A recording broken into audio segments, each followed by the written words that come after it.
Hello everyone. आज मैं आप सबको अपनी इस बुक BEGS 183 जो कि हमारी राइटिंग एंड स्टडी स्किल के नाम से ये हमारी बुक है, आज हम इसका ब्लॉक नंबर 2 करेंगे। इससे पहले पहले वाली वीडियो में मैं आपको ब्लॉक नंबर 1 करा चुकी हूँ। आज हम ब्लॉक नंबर 2 करेंगे जिसका नाम है राइटिंग इफ़ेक्टिवली। इसमें हम टोटल 4 यूनिट्स करेंगे, यूनिट नंबर 4 से लेके यूनिट नंबर 7 तक। तो स्टार्ट करते हैं हम। ये है हमारा block number 2, that is writing effectively, जिसमें कि हमारी यूनिट नंबर 4 है जिसका क्या नाम है, द बेसिक्स ऑफ राइटिंग। कि राइटिंग जो हम करते हैं उसके लिए सबसे पहले हमको उसका बेस पता होना चाहिए, हमको उससे रिलेटेड हमको उसके बेसिक्स पता होने चाहिए और उन्हीं को हम पढ़ेंगे इस वाली वीडियो में। Writing is important to us in our day to day life. We write for various purpose. आप सबको पता है राइटिंग सबके लिए इम्पोर्टेंट होती है। यदि हम अपनी डेली लाइफ की बात करते हैं तो हम भी लिखते हैं, जैसे हम व्हाट्सएप पे लिखते हैं, फेसबुक पे लिखते हैं, लेटर्स लिखते हैं, रिपोर्ट लिखते हैं एंड सो मैनी थिंग्स जो हम लिखते हैं। तो that is our writing. Writing help us think to creative yet organised and logical. जो राइटिंग होती है वो हमको सोचने के लिए हमारी हेल्प करती है कि हम अच्छा सोचें, हम कि हम क्रिएटिव सोचें और लॉजिकल सोचें और उसको ऑर्गेनाइज्ड कि उसको हम संगठित रूप में करके हम हर चीज़ों को सोचें और फिर उनको अच्छे से लिखें एक अच्छे तरीके में। ये हमारा थोड़ा सा मैंने आपको राइटिंग के बारे में बताया है कि राइटिंग क्या होती है, उसकी इम्पोर्टेंस हमारे लिए क्या होती है। नेक्स्ट टॉपिक है हमारा है हाउ राइटिंग हेल्प्स। कि राइटिंग हेल्प कैसे करती है। ये राइटिंग के यहाँ पे काम बता रखे हैं, फंक्शंस बोल सकते हैं हम एक तरीके से। Writing help you are clear your mind. Writing help करती है हमारे माइंड को क्लियर करने में। Writing will help you recover memories. Writing help करती है मेमोरीज़ को हमारे रिकवर करने में। जैसे कि हमने कुछ पहले से राइट करके रख रखा है, हमने कुछ पहले से लिख रखा है, तो उस यदि हम उसको दोबारा से पढ़ते हैं तो हम अपनी मेमोरीज़ को रिकवर कर लेते हैं अपनी राइटिंग के थ्रू। नेक्स्ट है improve your verbal and return skill. Writing की वजह से हम अपने वर्बल और रिटर्न स्किल को हम अच्छा बना सकते हैं। नेक्स्ट है it is a good mental exercise. जो राइटिंग होती है एक बहुत अच्छी मेंटल एक्सरसाइज होती है और ये हमारे मेंटल स्ट्रेस को भी कम करती है, उससे हमें रिलीफ देती है और हमारी मेमोरी को भी ये शार्प कर देती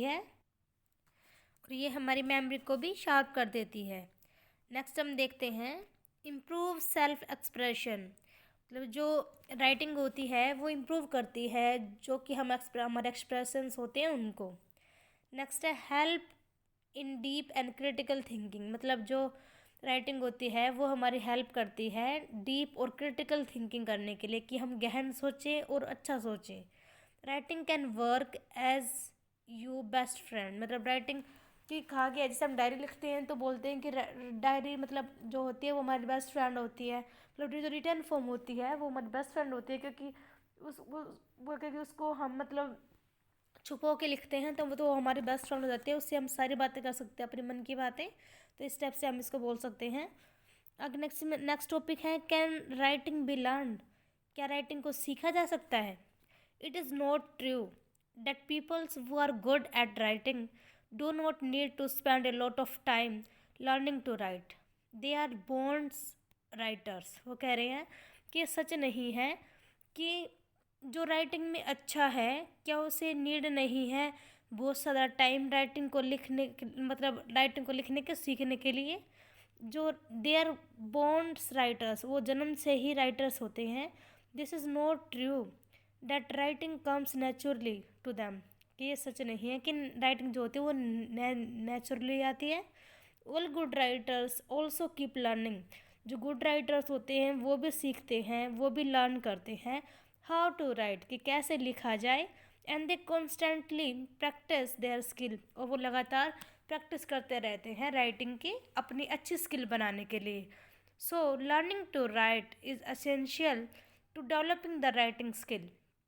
मतलब क्या है यहाँ पे कि यदि हमको लिखना सीखना है तो उसके लिए हमारे लिए क्या है कि हमारे लिए ज़रूरी क्या है कि हम डेवलप करें अपनी राइटिंग स्किल को। अब यहाँ पे कुछ मेथड्स बता रखे हैं इफ़ेक्टिव राइटर के लिए। इसमें फर्स्ट है learn to write by reading, कि आप लर्न टू राइट कि आप सीखें कैसे लिखना है थ्रू रीडिंग के थ्रू हम सीखें इस चीज़ को। सेकेंड है constant writing help us become a better writer.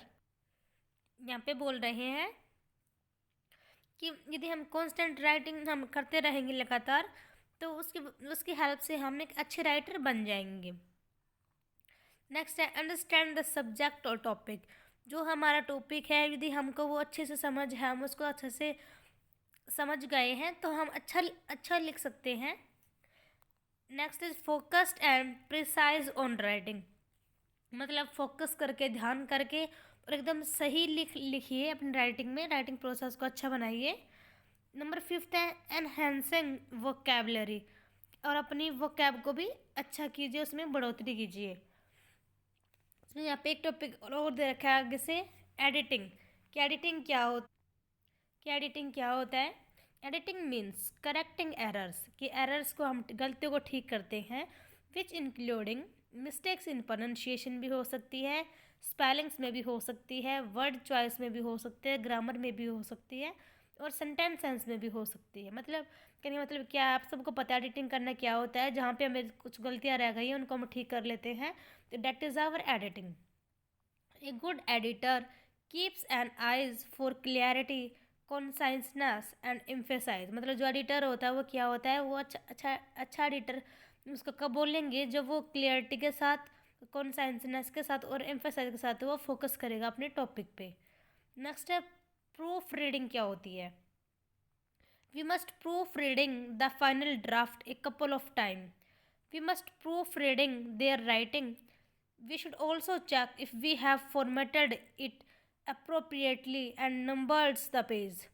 क्या मतलब है यहाँ पे कि जो प्रूफ रीडिंग होती है वो फाइनल ड्राफ्ट होता है और वो भी एक कपल ऑफ टाइम्स में। We must proof reading their writing, हमें अपने राइटिंग को प्रूफ रीडिंग करना चाहिए, हमें चेक करना चाहिए। यदि हमने फॉर्मेट कर दिया है उसको तो हम उसको अप्रोप्रिएट और नंबर्स मतलब कि हम उसके पेजों को पेज के नंबर्स को हम उसको चेक करेंगे दोबारा से कि हमने अच्छे से फॉर्मेट उसको किया है नहीं किया है।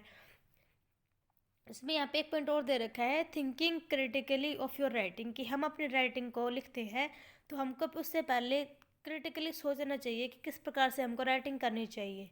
तो ये थी हमारी यूनिट नंबर 4 जो मैंने आपको करा दी है।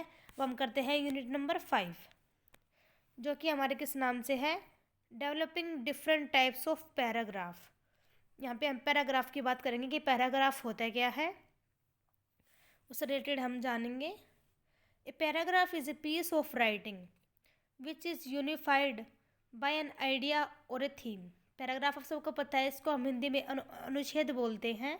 ये एक राइटिंग का पीस होता है जो कि मतलब एक यूनिफाइड मतलब यहाँ पे क्या है, जो कि मतलब एकीकृत मतलब जो इकट्ठा करके लिख दिया गया है एक आइडिया को या एक थीम को। दिस आइडिया और theme is called the topic of the paragraph. जो ये हमारा आइडिया और थीम है इसको ही हम पैराग्राफ का टॉपिक बोलेंगे। Every paragraph should have a topic sentence can be return contains the theme और द आइडिया। मतलब जो पैराग्राफ होता है उसको चाहिए कि मतलब एक टॉपिक होता है उसमें जो कि हम उसको थीम और आइडिया भी बोल सकते हैं, उस फॉर्म में उसको लिखा जाता है। Knowing how to write a effective paragraph is essential to get success in any form of writing. मतलब हमको जानकारी होनी चाहिए कि हम इफेक्टिव पैराग्राफ हम कैसे लिखें यदि हमको राइटिंग की मतलब राइटिंग में हमको सक्सेस लेनी है। तो in longer piece of writing और राइटिंग रिटर्न और writing paragraphs introduce new idea to the develop the centre theme. मतलब जो पैराग्राफ होता है वो हमको एक सेंटर थीम देता है, उससे रिलेटेड वो हमको आइडिया देता है कि हम कैसे लिखें। यदि हम लॉन्ग पीस ऑफ रिटर्न की राइटिंग की बात कर रहे हैं पैराग्राफ में तो हम कैसे लिखें, ये चीज़ हमको कौन बताता है, पैराग्राफ बताता है। इसमें नेक्स्ट टॉपिक है डेवलपिंग द टॉपिक। इसमें हमारा नेक्स्ट है developing the topic. In order to develop the central theme of a paragraph, यदि हम बात करते हैं डेवलप करते हैं हम किसी पैराग्राफ के सेंट्रल थीम को, you have to expand the idea, जो आइडिया है उसको हमको एक्सपेंड करना होगा, उसको हमको अच्छे से बताना होगा। Contain in the topic sentence, जो हमारे टॉपिक सेंटेंस में जो आइडिया है उसको हमें अच्छे से बताना होगा।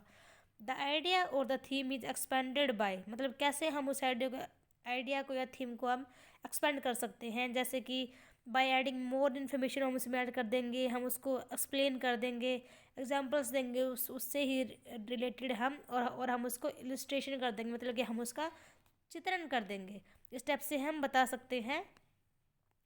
नेक्स्ट हमें टॉपिक दे रखा है कोहेरेंस। यहाँ पे कोहेरेंस का मतलब क्या होता है? Coherence implies that a paragraph should logically and smoothly connects one idea to the next। क्या मतलब होता है? कोहेरेंस का मतलब होता है जुड़ना, जुड़ाव होना। वो जो कोहेरेंस होता है वो बताता है कि जो पैराग्राफ है वो लॉजिकली और स्मूथली कनेक्टेड है वन आइडिया से, मतलब एक आइडिया दूसरे आइडिया से लॉजिकली और स्मूथली कनेक्ट है। इन कोहेरेंस पैराग्राफ में क्या होता है? Every sentence contributes to main idea, जो हर सेंटेंस होता है वो कंट्रीब्यूट करता है मेन आइडिया को। Contents in the topic sentence, जो कि हमारे टॉपिक सेंटेंस में उसने ले रखा है मेन आइडिया, उसको वो कंट्रीब्यूट करता है, उसका भी सहयोग करता है। This help in unity of the paragraph, ये हेल्प करता है हमारा पैराग्राफ के बनने में। नेक्स्ट हमारा टॉपिक है कोहेंसन। कोहेंसन क्या होता है?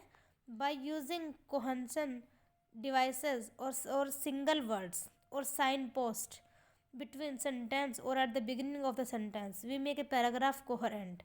मतलब कोहेरेंट का मतलब कोहेरेंसन का मतलब यहाँ पे क्या होता है? सामंजस्य होता है, मतलब कि एक सामंजस्य बिठाना। This device help us to a writer to move smoothly from one sentence to the next and show logical relationship between sentences. मतलब यहाँ पे जो कोहेंसन होता है वो मतलब एक सामंजस्य बिठाता है एक सेंटेंस का दूसरे सेंटेंस के साथ पैराग्राफ राइटिंग में। अब यहाँ पे आगे टॉपिक है हमारा ऑर्गेनाइजेशन ऑफ ए पैराग्राफ, कि हम पैराग्राफ लिखें तो हम उसको कैसे लिखें, हम उसको कैसे ऑर्गेनाइज करें, उससे रिलेटेड हमारा ये टॉपिक है। Some of the principles in organising paragraph are, कुछ प्रिंसिपल्स हैं जो हम यूज़ करते हैं पैराग्राफ को ऑर्गेनाइज करते टाइम और इसको लिखते टाइम। जैसे कि क्रोनोलॉजिकल टाइम्स के बारे में बात करते हैं। क्रोनोलॉजिकल सीक्वेंसेस क्या होंगी, स्पेटल रिलेशनशिप क्या होगा, क्लास रिलेशनशिप क्या होगा, ये सब हम पढ़ते हैं। तो इसमें हमारा फर्स्ट है क्रोनोलॉजिकल सीक्वेंस क्या होती है।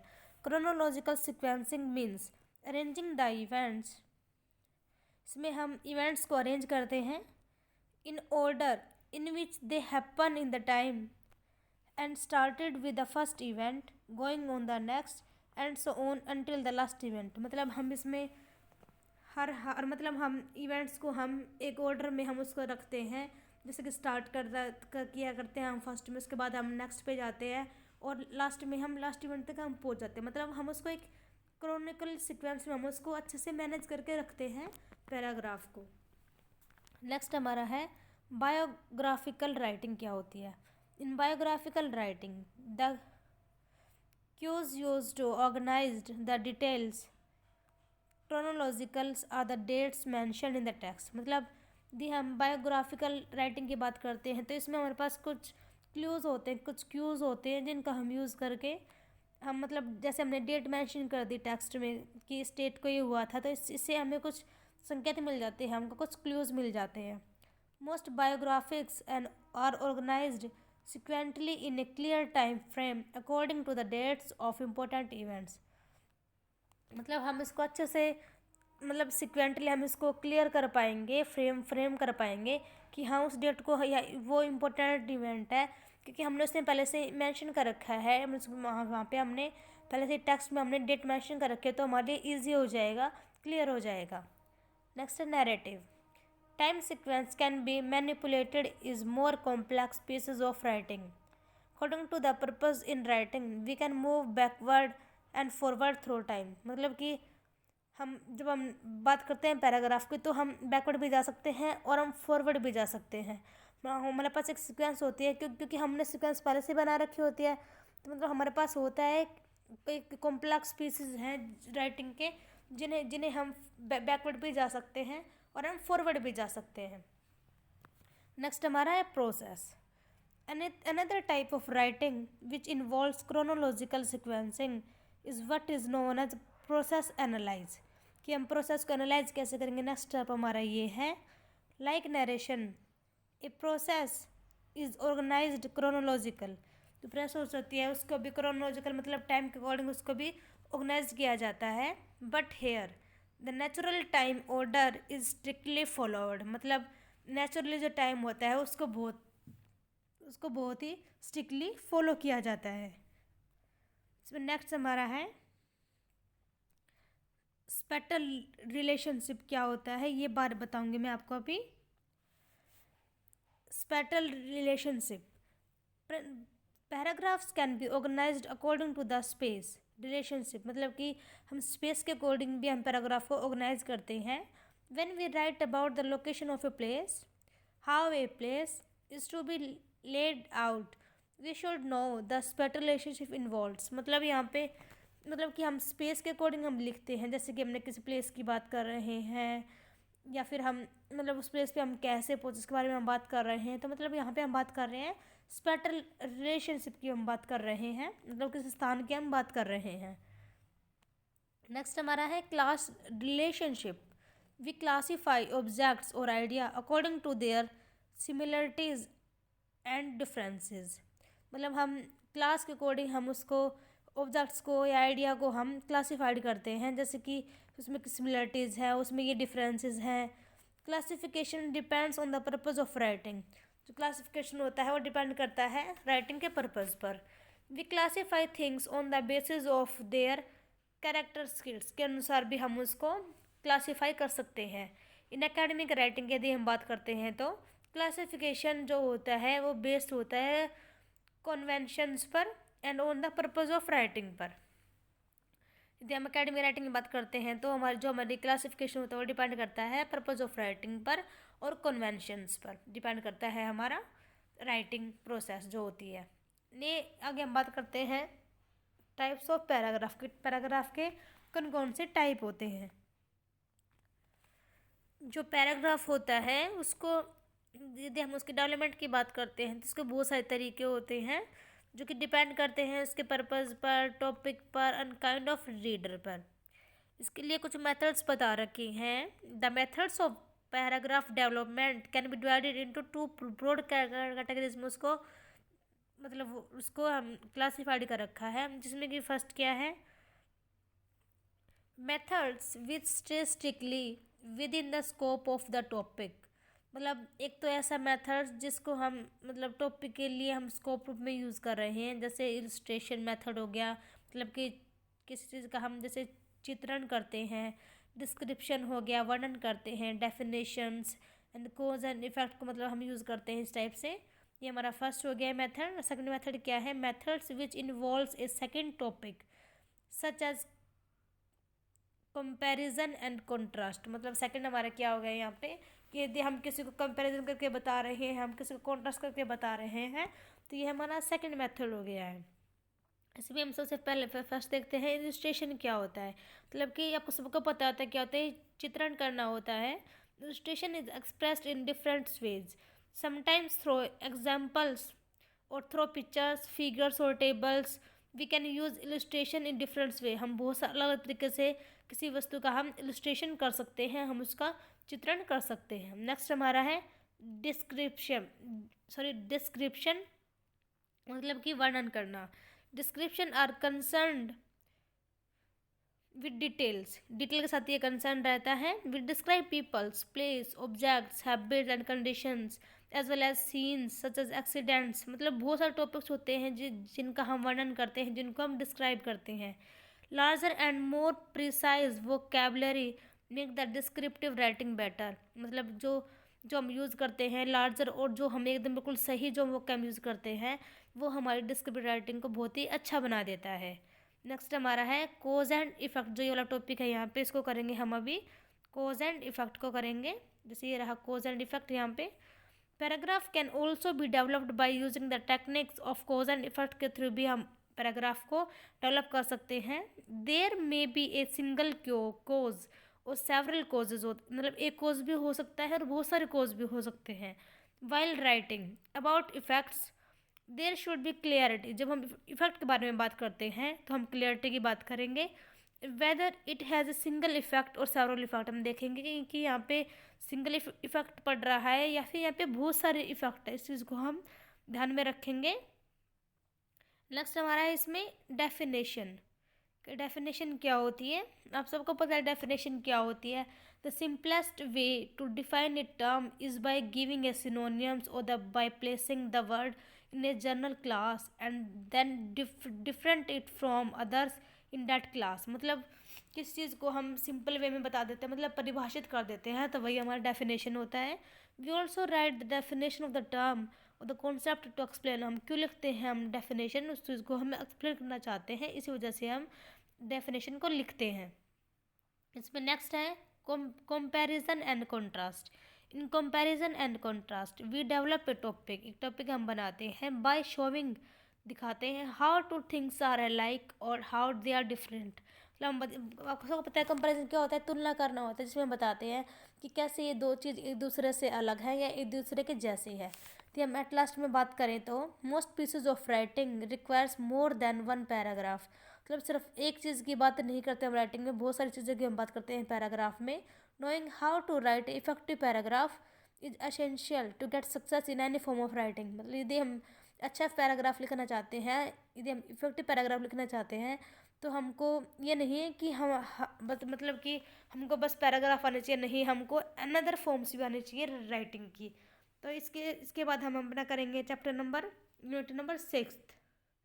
उससे पहले ये देखिए, यहाँ पे मैंने एक स्लाइड बनाई है, व्हाट इज़ पैराग्राफ। पैराग्राफ होता क्या है। ये paragraph is a group of sentences होता है ये। इस sentence say about the same topic, और जो सेंटेंसेस होते हैं बहुत सारे, वो सिर्फ एक टॉपिक के बारे में ही बात करते हैं। ये पैराग्राफ होता है, ये कलेक्शन होता है जो कि एक रिलेटेड सेंटेंसेस का होता है और डील करते हैं एक सिंगल टॉपिक के साथ, ये डील करते हैं, ये होता है पैराग्राफ। बात करते हैं हम इसकी तो क्या होता है, स्टार्टिंग में टॉपिक्स लिखते हैं हम सबसे पहले, जो टॉपिक होता है पैराग्राफ का वो, देन बोल्ड सेंटेंसेस हम यूज़ करते हैं और लास्ट में क्लोजिंग सेंटेंसेस हम यूज़ करते हैं। तो ये बन जाता है हमारा पैराग्राफ इस टाइप से। नेक्स्ट हम बात करेंगे कंपोजिशन की। ये हमारा यूनिट नंबर 6 होगा जिसको हम पढ़ेंगे कंपोजिशन। ये देखिए, ये हमारा यूनिट नंबर 6 राइटिंग है कंपोजिशन। क्या होता है कंपोजिशन, ये हम लिखेंगे, याद मतलब देखेंगे इस वाली वीडियो में। Composition is the act of putting together, मतलब इकट्ठा करना parts according to a plan to form a whole. एक पूरा बनाने के लिए हम पार्ट्स को इकट्ठा करके लिख देते हैं, तो वही होता है हमारा composition. A composition can be a poem हो सकती है, ए पीस ऑफ म्यूजिक हो सकता है, कल्चर हो सकता है, पेंटिंग हो सकता है, मतलब कुछ भी हो सकता है कंपोजिशन में। मतलब बहुत सारे पार्ट्स है, यदि हम उनको एक प्लान करके हम उसको एक पूरा बना देते हैं तो that is our composition. Types of composition की बात करते हैं तो 4 टाइप्स होते हैं इसके। First is narrative composition, second is expository composition, third is descriptive composition and fourth is argumentative composition. First आप देख लेना है नैरेटिव कंपोजिशन क्या होता है। नैरेटिव कंपोजिशन मतलब होता है कथा के टाइप में जब हम लिखते हैं तो वही होता है हमारा नैरेटिव कंपोजिशन। नेक्स्ट होता है हमारा एक्सपोजिटरी कंपोजिशन। क्या होता है, एक्सपोजिटरी मीन्स होता है किस चीज़ के बारे में वर्णन करना, ये होता है हमारा एक्सपोजिटरी। जैसे कि बात करते हैं मतलब कि हम इन्फॉर्म कर रहे हैं, एक्सप्लेन कर रहे हैं, क्लैरिफाई कर रहे हैं, प्रशोड़ कर रहे हैं, मतलब किसी को हम राजी या किसी को हम सहमति कर रहे हैं, तो इस टाइप से ये हमारा होता है, वर्णन करना होता है। और इसको एक डायरेक्ट मैनर में लिखा जाता है जब हम लिखने की बात करते हैं। तो नेक्स्ट हमारा है डिस्क्रिप्टिव। डिस्क्रिप्टिव होता है वर्णन करना, तो इसमें भी हम डिस्क्राइब करते हैं जैसे ऑब्जेक्ट्स को, सीन को, पर्सन को, सिचुएशन को, हम इसको मतलब हम इसको डिस्क्राइब कर देते हैं, हम इसका वर्णन कर देते हैं। नेक्स्ट हमारा है आर्ग्यूमेंटेटिव कंपोजिशन। क्या होता है, मतलब तर्क दे के जो हम रचना करते हैं, तर्क संगत जो हमारी रचना होती है जिसमें हम आर्ग्यूज देते हैं, वही होते हैं हमारी आर्ग्यूमेंटेटिव कंपोजिशन। इसमें हम रीजन्स देते हैं, इवेलुएट करते हैं, एविडेंस देते हैं, इन्फॉर्मेशन देते हैं, टू सपोर्ट करने के लिए अपने टॉपिक को। It's give evidence logically to persuade the reader, मतलब ये जो रीडर को मतलब सहमत या उसको खुश करने के लिए, उसको वो राजी करने के लिए जो एविडेंस देता है लॉजिकली, वही होता है हमारा आर्गुमेंटेटिव कंपोजिशन। जैसे are school uniform a good idea, मतलब तो इस टाइप से मतलब वो अपने मतलब इसमें आर्गुमेंटेटिव कंपोजिशंस डालेंगे, अपने वो व्यूज़ देंगे इसके बारे में। नेक्स्ट हमारा है, इसमें कुछ स्टेप्स दे रखे हैं, steps to do before writing your composition, कि हम कंपोजिशन लिखते हैं तो उससे पहले हम कौन कौन से स्टेप्स हमको ध्यान रखने चाहिए। फर्स्ट है डिसाइड ऑन योर टॉपिक, हमको डिसाइड करना चाहिए। देन लिमिट्स योर टॉपिक, को हमें लिमिट करना चाहिए। Gather and arrange the informative collected, मतलब जो भी हमने डाटा इकट्ठा किया है, ये जो भी हमने इन्फॉर्मेशन कलेक्ट की है उसको हम इकट्ठा कर दें, अरेंज कर दें। Number fourth is construct your outline, जो भी हमने मतलब कंस्ट्रक्ट किया है व्यूज़ को, तो टॉपिक को, थॉट्स को, उनको हम एक आउटलाइन दें, हम उनको एक रफली डायग्राम, मतलब हम उसको एक रफली फ्रेमवर्क दें, हम उसको एक आउटलाइन दें। नेक्स्ट है factors to keep in mind before writing a composition, तो हम कंपोजिशन लिखते हैं तो कौन से फैक्टर होते हैं जिनका हमें ध्यान रखना होता है। To understand how a composition is written you will needs to study it major components, हमको मतलब मेजर कंपोनेंट्स को हमको पढ़ना हो। जैसे फर्स्ट है द बिगनिंग, क्या होनी चाहिए। Second the body and the third is the conclusion. तो फर्स्ट है द बिगनिंग, बिगनिंग कैसे होनी चाहिए। यदि आप कंपोजिशन लिख रहे हो तो बिगनिंग क्या होती है, मतलब इंट्रोडक्शन होता है, वो ओपनिंग पैराग्राफ होता है। The starting can be sentences, और 2 और 3 सेंटेंस हम यूज़ करते हैं जो कि हमारे टॉपिक से ही रिलेटेड होते हैं, जो कि हम पैराग्राफ में अपने यूज़ करते हैं यूजुअली। और जो opening can state the main idea of the composition, जो ओपनिंग हम करते हैं, जो हम इंट्रोडक्शन लिखते हैं, वो हमारा किससे रिलेटेड होता है, वो हमारा कंपोजिशन से ही रिलेटेड होता है। नेक्स्ट इसमें जो फैक्टर था वो था द बॉडी, द बॉडी क्या मतलब, जब बॉडी कैसे होनी चाहिए हमारी कंपोजिशन की। In the body of the composition our concern should be to develop the topic, to focus on the use of language, to express the idea and facts clarity, मतलब कि क्लियरिटी के साथ हमको लिखना चाहिए जो भी हम लिख रहे हैं। बॉडी की बात करते हैं हम, कंपोजिशन की बॉडी में जो हमको कुछ लिखना है वो हमको अकॉर्डिंग टॉपिक लिखना चाहिए, और बहुत अच्छे से हमको उसमें लैंग्वेज का यूज़ करना चाहिए। The following point should be consider while writing the bodies, मतलब कुछ पॉइंट्स है यहाँ पे जो हमको ध्यान में रखना चाहिए जब हम किसी भी कंपोजिशन की बॉडी लिखते हैं, तब उनको आप देख लेना। नेक्स्ट 3 है द कंक्लूजन, की कंक्लूजन क्या होना चाहिए। The ending of the composition should round of और समराइज द मेन आइडिया, मतलब जो एंड होता है उसमें हम राउंड ऑफ करते हैं, या हम उसको समरी के बारे में हम उसका मेन आइडिया बताते हैं समरी के रूप में। Ending also depends on the purpose and in what way we wish to influence the reader, मतलब जो एंडिंग होती है वो डिपेंड करती है पर्पज़ पे, और किस तरीके से कि कैसे हम अपने रीडर को हम प्रभावित कर सकते हैं, हम उसको इन्फ्लुएंस कर सकते हैं। In ending of a writing can suggest a solution of the topic, जो एंडिंग होती है राइटिंग की वो एक सोल्यूशन भी हो सकता है उस टॉपिक के बारे में। जैसे हमने लिखा पोल्यूशन के बारे में, तो हम एंडिंग में डालते हैं कि मतलब ये इसका सोल्यूशन होना चाहिए, तो मतलब वो उसका कंक्लूड हो गया, वो उसका कंक्लूजन हो गया। एट लास्ट यदि हम देखें तो कंपोजिशन क्या होती है। Composition means putting together parts according to a plan to form a whole, मतलब जो मतलब कहने का क्या है कि जैसे कुछ पार्ट्स हैं उसको हम इकट्ठा कर देते हैं एक प्लान बना के, एक पूरी चीज़ बनाने के लिए हम उस पार्ट्स को जब इकट्ठा कर देते हैं तो वही हमारा कंपोजिशन होता है। इसके अलावा ये देखिए, ये कंपोजिशन का ही मैंने एक मतलब डाल रखी है स्लाइड यहाँ पे, ये उसकी फ्रेमवर्क है, मतलब इसका फ्रेम है कि कैसे हम कंपोजिशन लिखते हैं। जैसे फर्स्ट हम लिखते हैं इंट्रोडक्शन, जिसमें हम टॉपिक की बात करेंगे, मेन पॉइंट्स की बात करेंगे और थीसिस स्टेटमेंट की बात करेंगे।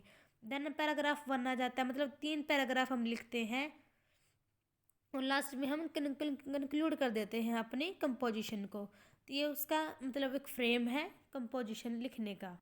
ये हमारी अब यूनिट नंबर 6 तक हमने कंप्लीट कर लिया है। ये हमारी यूनिट नंबर 7 है जो कि इस ब्लॉक की लास्ट यूनिट है, जिसका क्या नाम है डिफरेंट टाइप्स ऑफ राइटिंग। यदि हम राइटिंग करते हैं तो मतलब किस किस टाइप की हम राइटिंग करते हैं, जैसे लेटर हो गया, लेटर, ऐसे, स्टोरी, नॉवेल्स, पोएम्स, मतलब ये सारी डिफरेंट टाइप्स ऑफ राइटिंग है। ये सारे डिफ़र करते हैं अपने स्ट्रक्चर्स में, कंटेंट में, यूज़ ऑफ लैंग्वेज, मतलब हर एक में हम अलग अलग टाइप की हमें लैंग्वेज यूज़ की जाती है। चाहे हम लेटर लिखते हैं तो हम अलग लैंग्वेज यूज़ करते हैं, ऐसे में हम अलग अलग लैंग्वेज यूज़ करते हैं। तो मतलब ये डिपेंड करता है to each form of writing पे। अभी हम देखते हैं different types of writing. There are traditional and the non traditional forms of writing. यहाँ पे दो टाइप्स ऑफ ट्रेडिशनल की बात की गई है, मतलब राइटिंग की बात की गई है। First is traditional and second is non traditional form. They include keeping diaries, जैसे diary, writing conversation, dialogues, letters, emails and reports, मतलब ये कुछ टाइप्स हैं राइटिंग के। जैसे फर्स्ट डायरीज, आपको पता है डायरी राइटिंग क्या होता है। डायरी एंट्रीज आर पर्सनल होती हैं ये हमारी। In diaries we write some words in the form of notes, के फॉर्म में हम कुछ वर्ड्स लिख देते हैं डायरी में। तो ये हमारी पर्सनल होती है, जो हम खुद के मन के भाव का मतलब फीलिंग्स को हम डायरी में लिख देते हैं। नेक्स्ट हमारा है लेटर। लेटर आप सबको पता है जो हम लिखते हैं, ये इनफॉर्मल भी हो सकते हैं, फॉर्मल भी हो सकते हैं। टू टाइप्स होते हैं लेटर के, जो हम अपने फ्रेंड्स को लिखते हैं, किसी भी हम अपने रिलेटिव्स को लिखते हैं, या फिर हम ऑफिशियल लेटर लिखते हैं। देन है हमारा आफ्टर ईमेल। ईमेल और इलेक्ट्रॉनिक मेल क्या होता है, जैसे मेथड होता है एक्सचेंजिंग मैसेज का, वो भी डिजिटल मेथड ये हमारा एक होता है। इसके बाद यहाँ पे कुछ डिफरेंस दे रखे हैं लेटर और ईमेल में, क्या डिफरेंस होते हैं। इसके पहले मतलब जो हम ईमेल यूज़ करते हैं वो फास्टेस्ट टूल है कम्युनिकेशन का, रिटर्न कम्युनिकेशन का। बात करते हैं कुछ डिफरेंसेस की। तो इसमें फर्स्ट है they have a personal touch होता है लेटर में, तो और ईमेल में इसको हम डिजिटली सेंड करते हैं। जो हमारा लेटर होता है उसमें हम रिसीवर की हैंडराइटिंग को हम मतलब जो सेंडर है उसकी हैंडराइटिंग को हम अच्छे से देख सकते हैं, बट हम ईमेल में हम सेंडर की हैंडराइटिंग को हम नहीं पहचान सकते, क्योंकि इसमें तो ऑफिशियल जो लिखा जाता है मतलब जिस टाइप से टाइप होगा फ़ोन में उसी टाइप से उसी टाइप से राइटिंग हमको दिखेगी। लेटर की बात करते हैं तो they take some time to reach, कुछ टाइम लेता है पहुंचने में, but they reach immediately, email बहुत जल्दी पहुंच जाता है। लेटर सेंड करने में they can be send to one person at a time, मतलब एक बार में एक ही पर्सन को भेजा जाता है, बट जो ईमेल होता है वो एक बार में हम बहुत पर्सन को भेज सकते हैं। ये हमारा डिफरेंस हो गया लेटर और ईमेल में। नेक्स्ट हमारा है report.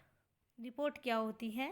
Report present information about an events और a incident in a logical order and concise manner. Report होती है वो इन्फॉर्मेशन देती है जो इवेंट्स हो चुका है, जो इंसिडेंट हो चुका है उसके बारे में लॉजिकली और ऑर्डरली वे में वो हमको बताती है।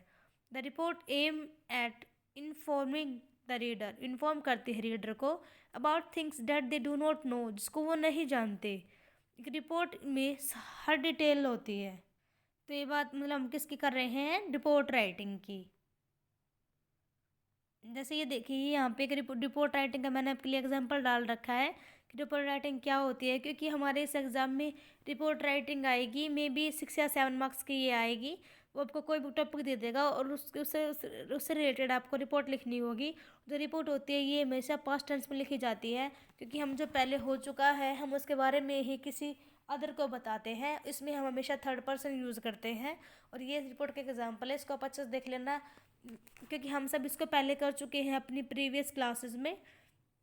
रिपोर्ट हम सब ने लिख रखी है कि रिपोर्ट कैसे लिखते हैं, ये हमेशा पास्ट टेंस में लिखी जाती है।